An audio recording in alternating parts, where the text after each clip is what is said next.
wearing the Canada jersey, so hopefully I don't lose any American followers.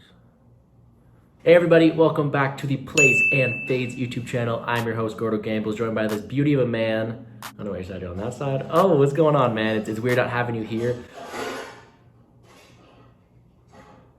Did you hear that? What, do you got a ghost in your apartment? It is spooky season. Spooky season. Ooh. The day of the slate will be Halloween, man. That's true. Week 8, we're talking about some Halloween games. And you know what, man? Not as fun with you by my side, but that's okay. We'll be able to kill this slate once again, snipe some low range target, and make some money. Happy to be joined with you today. How are we doing? Pretty good. I mean, nice to not have to be with you face to face again. Wow, I literally just said how much I missed you, man. Did you see the UFC video? I made you do a garbage can. I'll make you do that again. So thoughtful. Anyway, yeah, as you said, not as great of a slate this week. However, we are going to have lots of low-end targets again, people that we don't think a lot of people are going to be playing, but we're going to be playing and we're going to make some money with. So yeah, excited again for this week. The big event this week, obviously, the UFC card that's going on. Check out our UFC breakdown also this week, but we're here to talk about NFL today. We're excited. Let's go. I mean, let's not waste any more time. Let's get right into it. The quarterback position. I'm going to say it, man. I've been waiting to say this a long time as well. Once again, we're going back to Josh Allen up top, 8.1K.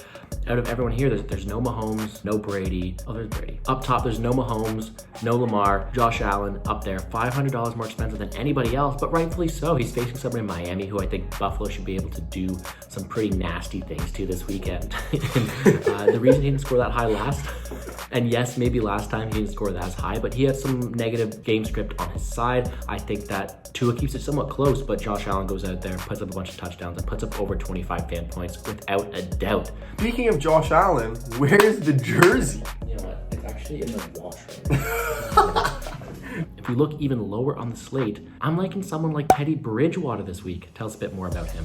Yeah, we really like Teddy Bridgewater this week, averaging 17.6 fan points, but this week, he is playing the 28th ranked defense in the league, the Washington defense, which has been absolutely brutal recently. A good matchup for him, not a great time for that defense.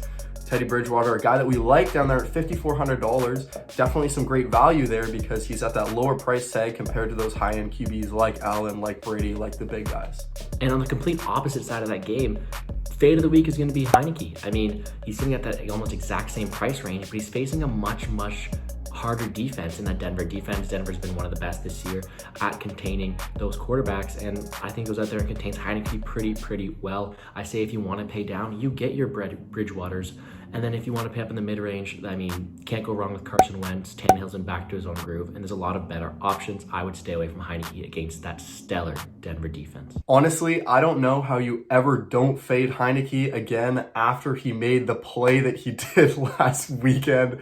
I mean, that was absolutely brutal. Clear shot to the end zone, takes a knee for no reason. Brutal, absolutely brutal. Not gonna be a play anytime soon. Moving on to the running back position, who are our plays this week? All right, two big names stand out to us this week. First, one of them is gonna be Darrell Henderson Jr. He's been at the top of our list for a while now, and now he goes up against that Houston defense. The Texans, the team you want to target every single week, especially on the ground, facing a team in the Rams who should probably blow them out. So Henderson, 6.5K, I think goes out there and absolutely exceeds all expectations. A bit higher up though, DeAndre Swift facing that Philly defense. DeAndre Swift has been insane against much better defenses.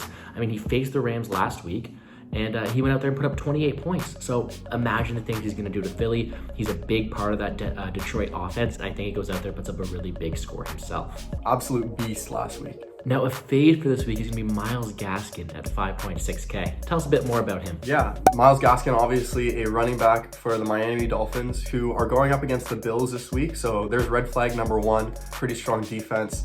That's already not great.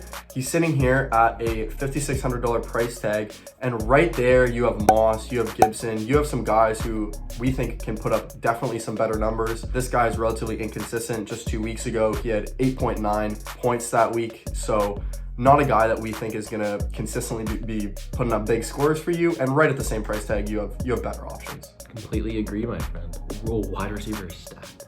Moving right along to the wide receiver position, and this is my favorite position of the week. I mean, if you look up at the top of the slate, Cooper Kupp has been absolutely beating worlds at 9K, and he deserves that price tag, every single bit of it. Jamar Chase has looked absolutely insane. He's facing that Jets offense.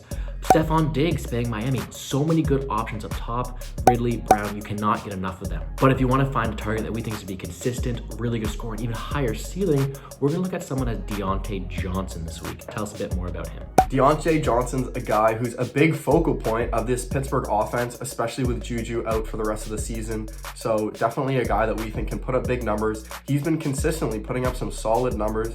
I mean, he hasn't had a single week since the first week that he's put up less than 15 points, and even then it was 14. So 22 points, 24 points. Definitely a guy that can put up some big numbers against that Cleveland defense this week. He is still a little bit expensive there at $6,700, but a little bit cheaper than those top end guys, and we think definitely has some of the same potential to put up those numbers. Yeah, you said it all. No Juju. He's a target machine, over 10 targets in 5 out of the 6 games as well. So I think he goes out there, puts up a stellar number for us. But if you want to look down someone even cheaper, I'm liking someone in Jefferson from the Rams. I mean, he's a value target. He's their wide receiver number 3. And when you're facing someone in the Texans, he's going to have the opportunities. He's going to be able to get those high end plays. He went out there, scored a touchdown last week against a weaker team as well. So much potential for him, so many options for him to do great. Van Jefferson, very good low end target. Yeah, and if you look up even higher on the slate, DK Metcalf, Calvin Ridley, Keenan Allen, there's so many good targets up top. But one person we're going to fade more than others is going to be Terry McLaurin. It's going to price like a 7.6K. I mean,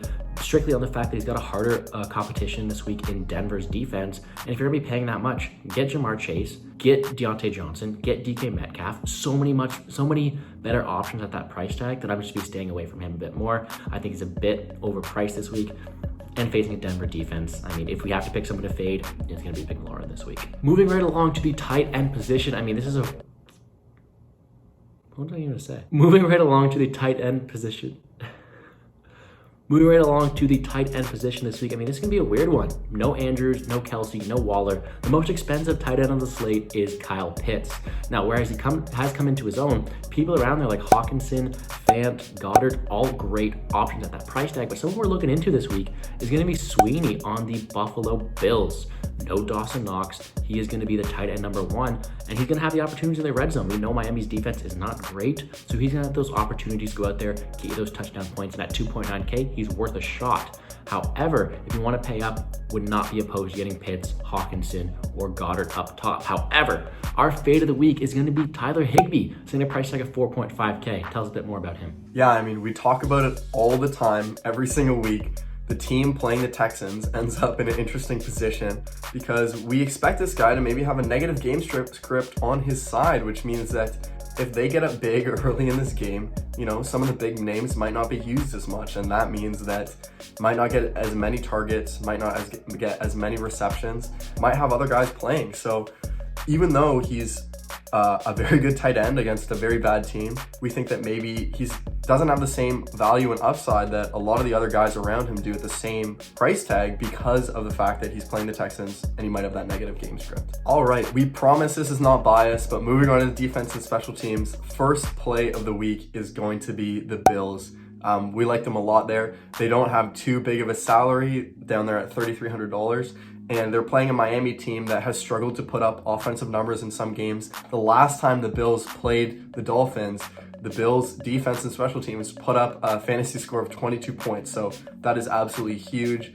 They're a team that we really like on the higher end of the price tag. There are 2 teams a little bit lower down, more of GPP plays maybe that we like too, in the Seahawks and the Lions, just because of their opponents.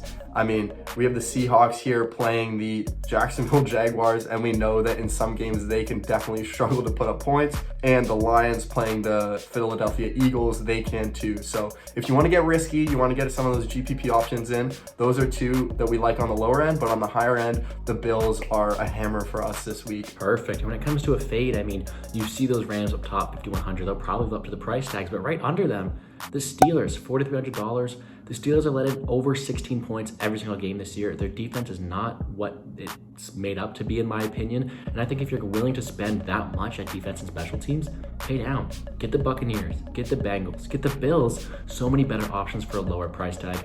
Not a fan of the Steelers that much this week. Cleveland has shown to be a very dynamic team, especially if they get their core players back. So fading the Steelers defense and special team a bit this week. Hopefully it doesn't come back to haunt me, but that's going to be it for a DFS video this week.